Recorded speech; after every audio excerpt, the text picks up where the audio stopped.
The desert holds its breath beneath the moonlight, still, silent, listening.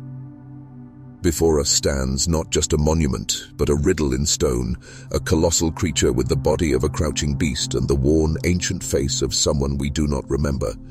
This is the Sentinel of Giza, known to us as the Sphinx. Textbooks speak confidently.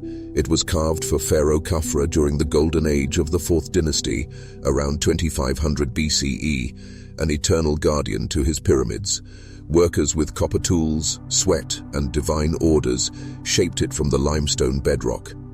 It's a story that comforts, a human achievement within a human timeline. But what if it isn't true? What if the Sphinx predates not just Khafra, but Egypt itself? What if it was born in a time when the Sahara was alive, when rains fell for centuries, and a forgotten people carved their memory into stone? Welcome to Echoes Beneath the Sand, a journey through the veils of time. I'm your guide, whispering through the quiet hours, where forgotten truths stir in the silence. Close your eyes. Imagine the Giza Plateau not as a parched stretch of sunburnt dust, but as it once was, a green savanna echoing with birdsong and flowing rivers. Long before pyramids pierced the sky, this land blossomed during what scientists call the African humid period, between 10,000 and 4,000 BCE. Forests stretched where dunes now lie, lakes shimmered, people lived, not as scattered nomads, but as artists, builders, thinkers. And some say it was in this time, before written memory, that the Sphinx was shaped, not by Egyptians but by a vanished race whose name we no longer remember. In 1991, geologist Dr. J.D. Alrich, an outsider to Egyptology, stood within the stone walls surrounding the Sphinx. But he saw not just erosion, he saw history written in rain. The walls bore no marks of wind-blown sand, the horizontal etchings that to scar other monuments of Giza. Instead, they were scored with vertical undulations, channels formed only by sustained, long-term rainfall. Rain. Heavy, consistent, the kind not seen on the Giza Plateau in over 7,000 years. Alrich's conclusion? The Sphinx was carved long before the desert returned, long before the Nile was the artery of kings, long before pharaohs rose from myth. If he is right, then the story of human civilization is missing an entire chapter. Who were the builders? Why is their story absent from all surviving records? Even the official timeline seems strangely unsteady. The temples surrounding the Sphinx, built with limestone excavated from its own enclosure, show no water damage at all. Their surfaces are crisp, untouched by the deluge that shaped the Sphinx's cradle. Could it be the temples were added later, built by the Egyptians not as creators, but as heirs? Could Khafra, whose name is attached through nothing more than proximity and guesswork, have simply found the Sphinx and claimed it? No hieroglyphs grace its weathered surface, no king's cartouche, no tribute, and that silence. It feels intentional, like the monument itself does not want to be known. Not yet. The Sphinx does not speak. It never did. And yet, those who stand before it often feel something, an unease that ripples through the silence. Not fear exactly, but recognition, as if the stone is remembering you. Beneath its massive pores, sealed in limestone, is a chamber long rumored but never officially confirmed. Legends whisper of a vault beneath the Sphinx, a place older than pharaohs, untouched by time and protected by secrecy. This is no wild fantasy. In the 1980s and early 2000s, ground-penetrating radar revealed anomalies beneath the Sphinx, hollow zones, geometric voids, man-made cavities, and yet, no excavation was allowed, no investigation permitted. Egyptian authorities dismissed the data as irrelevant, natural fissures, tricks of the scanning equipment. But why such resistance? Why not dig? Why not prove that the stories are false? Because some truths are more dangerous than lies. In 1933, a forgotten archaeologist named H.A. Mason claimed to have seen blueprints, ancient diagrams etched into a sandstone tablet, showing not just the Sphinx, but a chamber beneath it. He called it the Room of First Knowledge. The tablet vanished. Mason disappeared. His notes were never published. 51. Decades later, in the early 20th century, mystic Edgar Cayce echoed similar visions. He claimed that beneath the Sphinx lay the Hall of Records, a sealed chamber containing scrolls and technology from a civilization lost in the flood. Not a flood of myth, but a cataclysm of history. If such a chamber exists, and the radar evidence suggests it might, then the story of human civilization would have to be rewritten. And that terrifies the guardians of tradition. Imagine a chamber untouched for over 10,000 years. Imagine artifacts bearing no resemblance to Egyptian culture.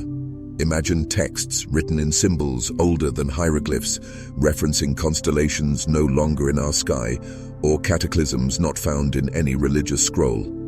The implications are staggering.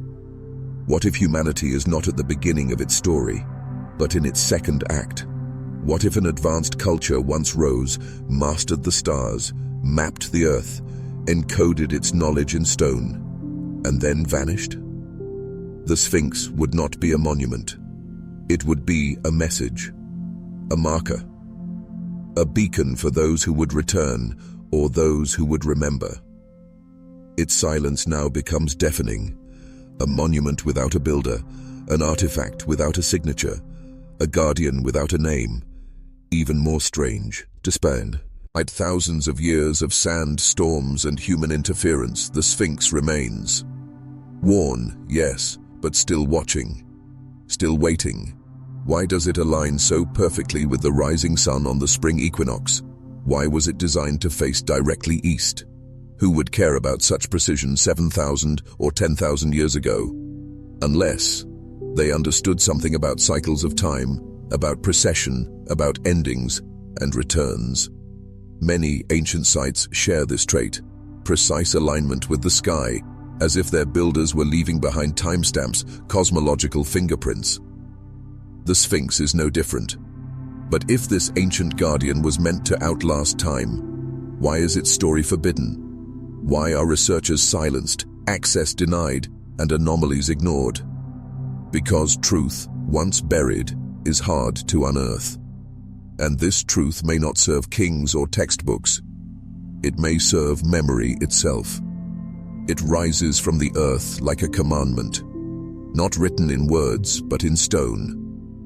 The Great Pyramid of Giza, called by the ancients Iket, glorious light, stands as the largest and most precise monument of the ancient world, and yet it holds no tomb, no mummy, no message, only mathematics.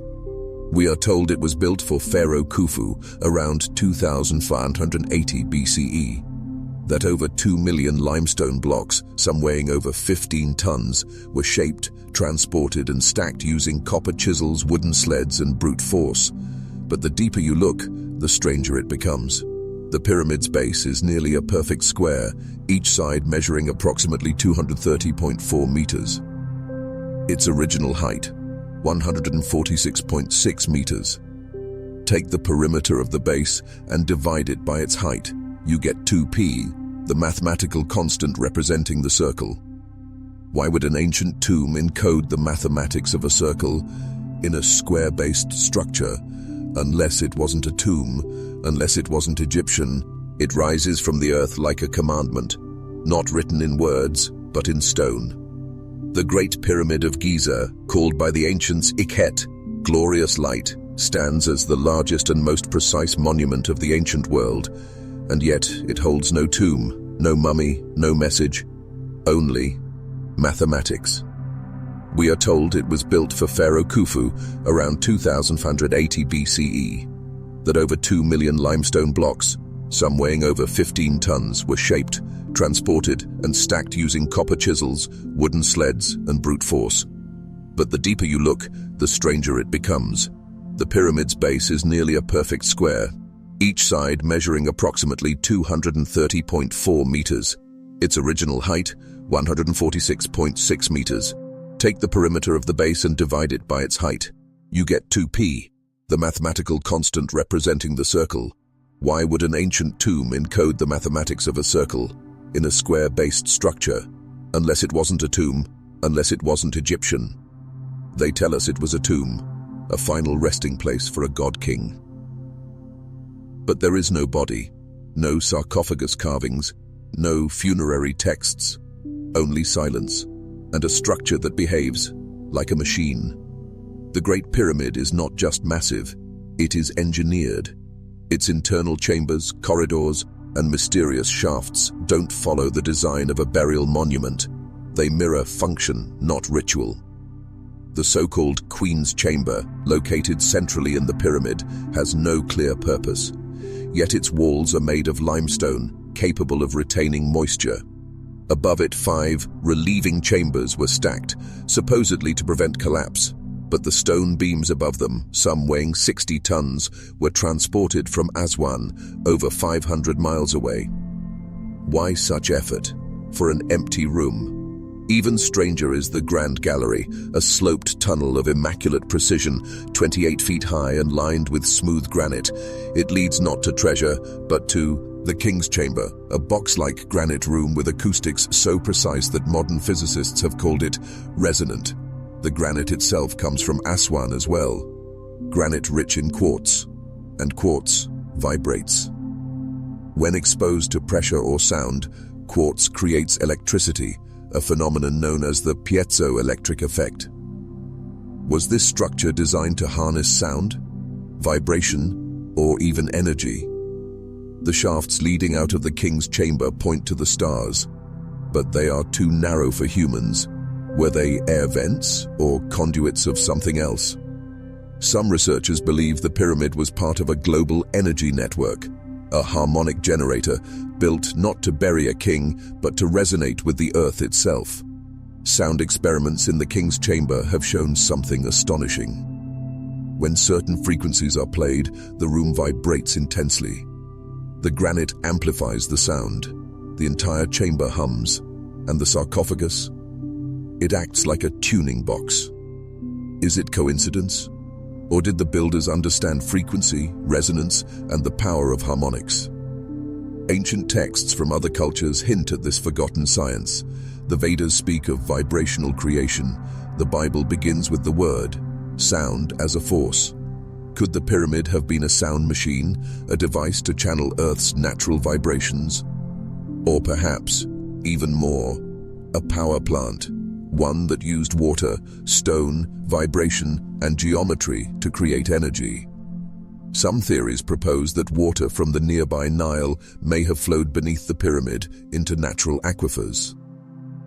This movement could have generated ultrasonic vibrations, exciting the quartz inside the granite, producing electric energy, or even a form of microwave transmission.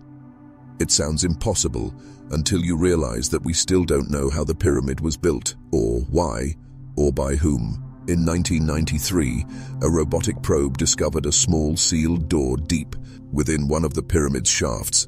Behind it, another door.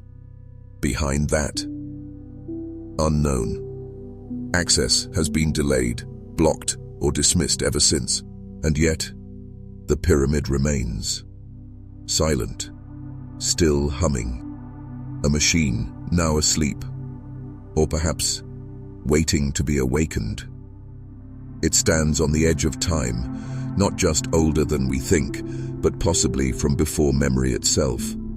The Great Pyramid and the Sphinx beside it are not just ancient, they may be pre-Egyptian. Mainstream archaeology dates the pyramids to around 2500 BCE, yet the earliest Egyptian writings, the pyramid texts, only appear centuries later.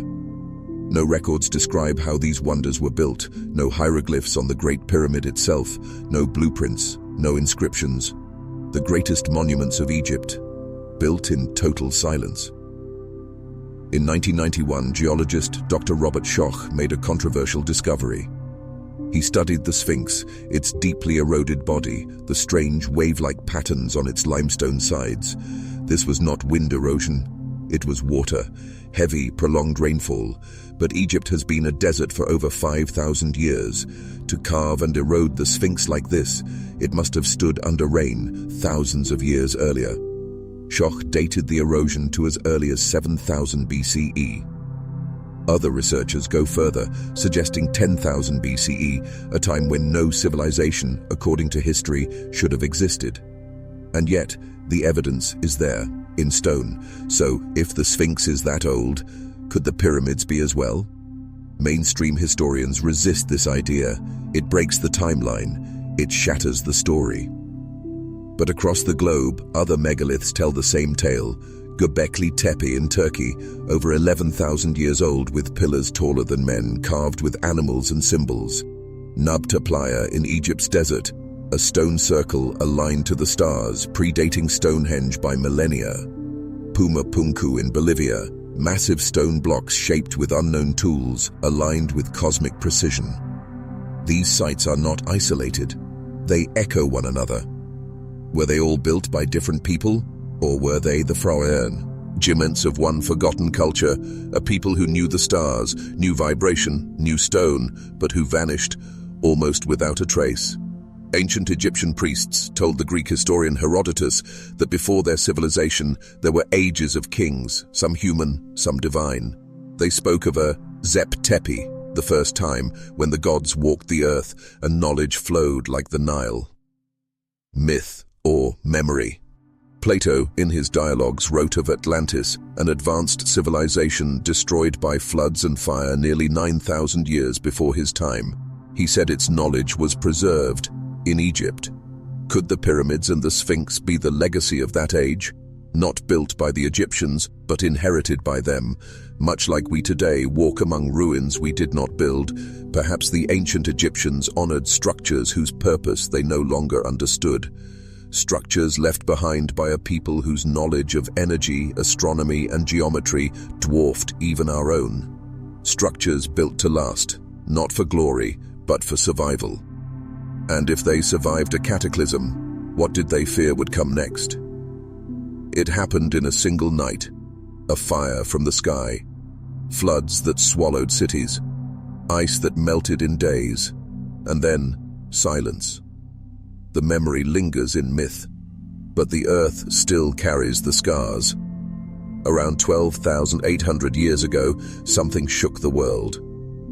Geologists call it the Younger Dryas, a sudden return to near ice age conditions lasting over 1,000 years. But the trigger was not gradual, it was violent. Ice core data shows a sharp rise in platinum levels, a rare element often left by comets. Melted glass fields, called impact proxies, appear across North America and parts of Europe. Mammoths died, forests burned, oceans surged. The most haunting evidence lies beneath the oceans.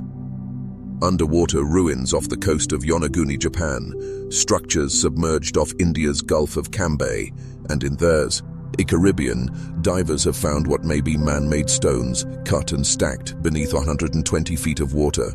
If sea levels rose over 400 feet after the ice melted, what ancient cities now lie below? In myths from every corner of the world, the same story is told. The Maya speak of floods that came from the sky. The Hopi remember the end of the Fourth World, destroyed by fire and water. The Aboriginal Dreamtime tells of fire serpents that scorched the land. And in the Bible, there is Noah, the Ark, the flood. So many tales, too similar to ignore. Plato wrote of Atlantis, destroyed in a single day and night. He described its downfall 9,000 years before his time, placing it eerily close to the Younger Dryas event. He said its survivors fled. Some went to Egypt. What if the pyramids were built after the cataclysm, not as a tomb, but as a beacon, a memory carved into stone? They could be telling us not who ruled, but what happened. The alignment to the stars, the incredible durability, the geometry designed to last beyond time. Perhaps the Great Pyramid was not meant to honor the dead, but to speak to the future. To us, a warning that great civilizations fall and that knowledge must be protected. The builders, whoever they were, may have survived by anticipating the end. They preserved their science not in scrolls, but in stone, not in language, but in mathematics, vibration, and alignment. They knew what was coming, and they knew it would come again. Could the pyramids be more than monuments? Could they be a message? One waiting to be decoded before history repeats itself. It is not just a pile of stones. The Great Pyramid is not random. It is not messy. It is not just big. It is precise. Almost impossibly so. With over 2.3 million blocks, some weighing as much as 80 tons, the Great Pyramid is aligned to true north with an accuracy of 3/60th of a degree. No compass, no GPS, just stone, stars, and something we don't fully understand in its base. C is almost a perfect square, just 3 inches of deviation across over 13 acres. Each side aligns almost perfectly with the cardinal directions. Even the corners are positioned with sub-centimeter precision. This is not the work of trial and error. This is knowledge. Let's look closer. The height of the pyramid, multiplied by 43,200, gives you the polar radius of Earth. The perimeter of its base, multiplied by 43,200, gives you the Earth's equatorial circumference. Why that number? Because 43,200 is a sacred ratio rooted in precession in the movement of the Earth's axis across the sky over thousands of years. How could they have known that? These aren't coincidences, they're patterns, clues. A code embedded in geometry, and it gets deeper. Inside the pyramid, the so-called King's Chamber is made of massive granite slabs, quarried hundreds of miles away. Each block resonates at specific frequencies. Some researchers believe the chamber itself may be an acoustic device, not a tomb, but a resonator, a machine. Tesla once said, "If you want to understand the universe, think in terms of energy, frequency, and vibration." Was that what the ancients were doing? Why is the pyramid not decorated like other tombs? Why no inscriptions, no mummies, no treasures? Because it wasn't meant for the dead. It was meant to preserve knowledge through numbers, sound, and proportion. The angles of the pyramid encode pi, phi, the golden ratio, and the speed of light in meters per second when converted through its geometry. These are constants of the universe. Did they know the secrets of light, of time? Ancient texts speak of sacred knowledge guarded by high priests, a technology of the spirit, a science of energy and consciousness. The Egyptians didn't claim to invent it. They said they inherited it from gods, from those who came before. Beneath the desert sun, the pyramid sleeps. But inside, something waits. Dark corridors, sealed chambers, stone passageways that defy time and logic. What did modern explorers find when they dared to enter? And why did they stop talking? In 1993, a small robot named Upuaut-2 was sent into a narrow shaft deep inside the Queen's chamber. It found a limestone door with copper handles, leading nowhere. A dead end or a seal? Almost a decade later, another robot was sent behind the first door. It found another door, even tighter, even more mysterious. Why 2 doors in a shaft no human can enter? What are they hiding? To this day, no one knows what lies beyond. In 2017, scientists used muon tomography, a form of cosmic ray scanning, to peer into the heart of the pyramid, and what they found shocked them. A vast hidden void over 100 feet long above the Grand Gallery. A chamber never seen, never entered.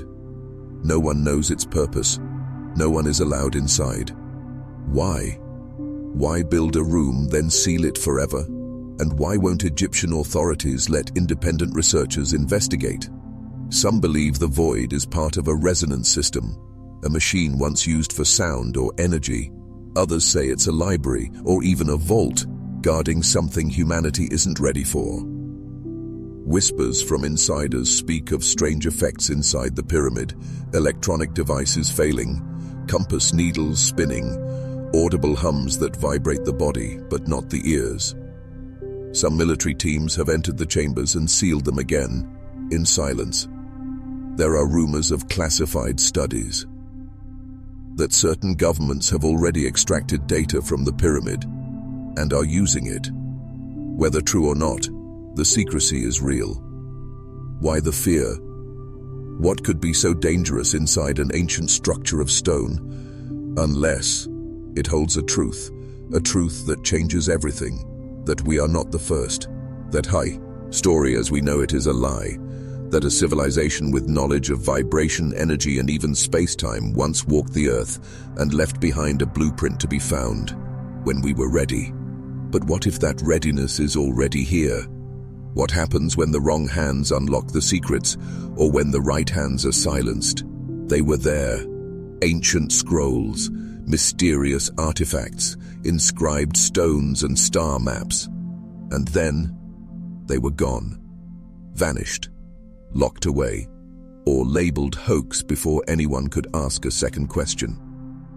In the early 1900s, a British explorer named Sir William Flinders Petrie excavated beneath the Giza plateau.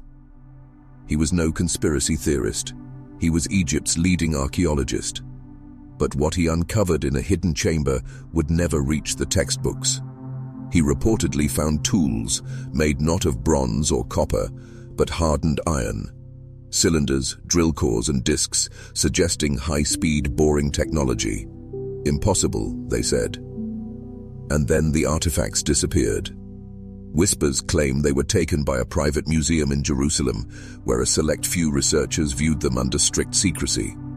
No photos, no public record. Why? In 1934, a Catholic priest named Pierre Teilhard de Chardin worked with scientists in China and claimed to have seen human remains dating back hundreds of thousands of years, far too advanced for their time. His accounts conflicted with the evolutionary timeline and were quickly discredited. The bones, lost in transit. Or so the story goes. In 2002, Egyptian archaeologist Dr. Ala Shaheen hinted in a conference that there may be technology not of this world inside the Great Pyramid. The statement was quickly walked back. But those in the audience never forgot. And what of the Baghdad battery, the Antikythera mechanism, or the dropper stones found in the mountains of China, allegedly bearing messages from the sky? Artifacts that challenge history are quietly removed from history. The pattern is unmistakable. Whenever an artifact points to a forgotten science, a lost race, or contact with something greater, it's buried, labeled fake, or quietly moved into private collections. Museums, universities, even governments appear to cooperate, not always out of malice, but out of fear. Fear of rewriting everything. Fear of what happens when the world finds out the past was never simple. What if ancient humanity had reached a peak before? What if global catastrophe didn't wipe out primitive tribes, but wiped out something advanced? And what if their warning, their memory, their technology still lies beneath our feet? The more we dig, the more the story unravels. And perhaps that's why we're told not to dig too deep.